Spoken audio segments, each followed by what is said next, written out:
In Umu village's rich eastern interior, the dawn broke with the crow of the cock ringing out over palm groves. Fog hugged the hills like a cloak. Streams bubbled gently through clumps of bamboo, taking the rain of the previous night away. This was where two sisters were living whose fates would inform a proverb for centuries to come. Ada, the eldest, had been the sort of child who got up with the dawn to bring water to their mother. She was to kneel hastening to greet, to extend her hand to the old. People said that her heart was like the rich earth near the river, deep, long, suffering, and bountiful. If you are new, please subscribe to our channel, like this video, and don't forget to share it with your family and friends. Also let us know where you are watching from. China, who was 2 years younger, was born with beauty that shocked passers-by. Even as a child her skin shone like pawpaw at ripeness, eyes sparkled like damp coal. But she possessed a stubborn nature. If instructed to sweep, she would escape to watch dancers in the square or gaze into the stream's waters, singing quietly to herself. Their father, Inine Akafar, a man with shoulders as wide as a barn door, toiled his land under sunshine and rain. Evenings he'd bring the girls under the mango tree, sharing tales. Wealth and beauty will wither away, but labor and generosity establish a name no one can take from you.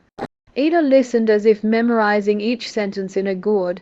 China chuckled and picked at grass, half hearing.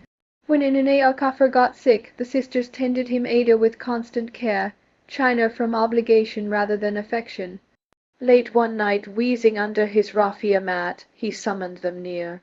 "My daughters, my breathing is not good. I have no son. You will have to be your own guardians. China, the land by the road is yours. Ada, the thin edge along the stream is yours. Let each of you construct life from it." Ada lowered her head. "Thank you, Papa. Let your spirit guard us."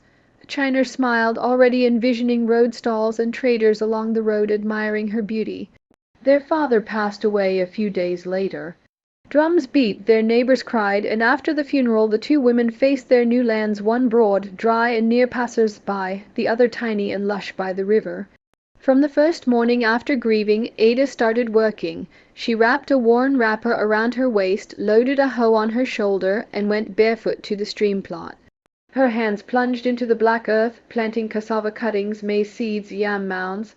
Birds wheeled overhead, and she prayed as she planted, "Bless the work of my hands."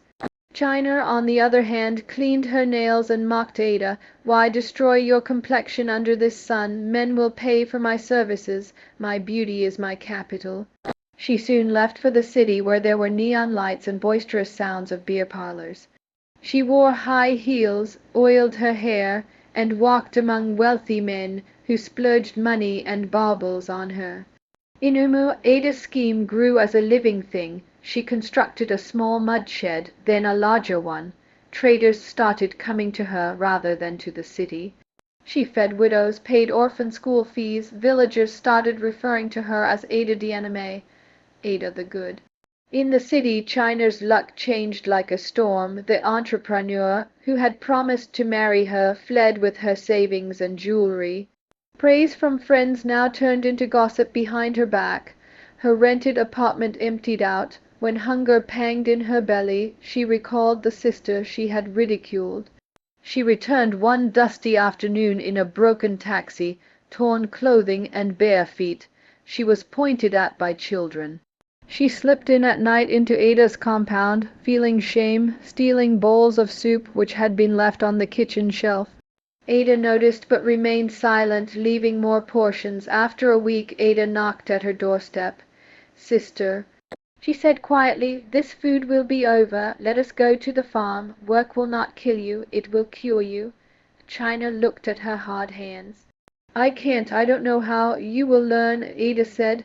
The first day China lasted for 1 hour.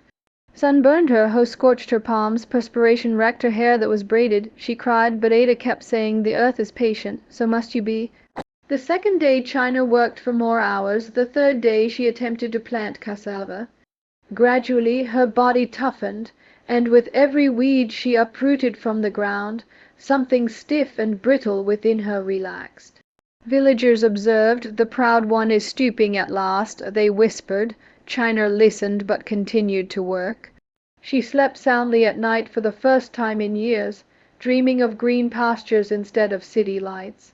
Months after, the sisters stood side by side on the stream plot's border. The cassava roots were fat, the yam mounds heavy, maize tassels golden in sunshine. Trucks arrived to transport produce to distant markets. Ada's small farm was now a success. One night, when the sky had coppered, China got down on her knees before Ada. "Forgive me, I belittled you, called you poor, assumed myself superior to you, but you were the one who was rich." Ada stood her up and hugged her. "You are my sister. Our Father's blessing will provide for us both if we keep our hands to the work." Years went by, and travelers who came to Umu learned about the two sisters and their farm. Elders instructed children, "Beauty without humility is like yam without soup, but patience and honest work turn a small stream into a mighty river."